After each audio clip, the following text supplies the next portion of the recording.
റാം നാരായൺ റാം ഒരു വ്യക്തി അഥവാ നേതാജി സുഭാഷ് ബോസ് 117-ാം വ്യക്തിയായിരുന്നെങ്കിൽ ഈ പ്രശ്നങ്ങൾക്ക് പരിഹാരമുണ്ടായേനേനെ.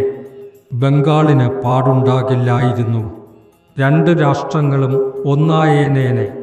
ഭൂമിയിൽ ഒരു മഹത്തായ ശക്തിയുടെ തരംഗം പടർന്നുകളയും. എങ്കിലും എൻ്റെ ധാരണയനുസരിച്ച് അവർ ജീവിച്ചിരിക്കുന്നു. ഞാൻ അത്തരത്തിലുള്ള നിരവധി യോഗങ്ങളിൽ പങ്കെടുത്തിട്ടുണ്ട്. ലക്ഷക്കണക്കിന് ശിഷ്യരെ സൃഷ്ടിച്ചിട്ടുണ്ട്. ഒരു സംഘടന സ്ഥാപിച്ചിട്ടുണ്ട്. അവിടെ ഞാൻ എൻ്റെ ധാരണയെക്കുറിച്ച് പറഞ്ഞിട്ടുണ്ട്. എന്നാൽ അവർ എപ്പോഴാണ് വരിക, എവിടെയാണ് വരിക എന്നത് ഞാൻ ഒരിക്കലും പറഞ്ഞിട്ടില്ല. അതാണ് എനിക്ക് ഇത്രയും പ്രശ്നങ്ങൾ വരാൻ കാരണം.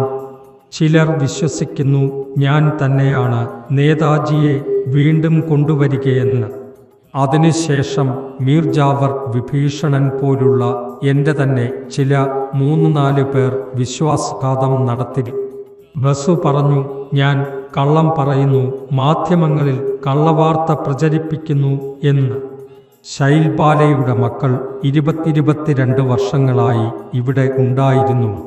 എന്നെ കൊല്ലാൻ, എൻ്റെ സംഘടനയെ നശിപ്പിക്കാൻ അവർ ചേർന്ന് 21,000 രൂപയുടെ കരാർ എടുത്തിട്ടുണ്ട്. ബാസുദേവിനെ ഒരു ക്രാക്കർ ബോംബ് എറിയാൻ അയച്ചു. ആരായി ആഗ്രഹമുണ്ടെങ്കിൽ അത് ചെയ്യട്ടെ.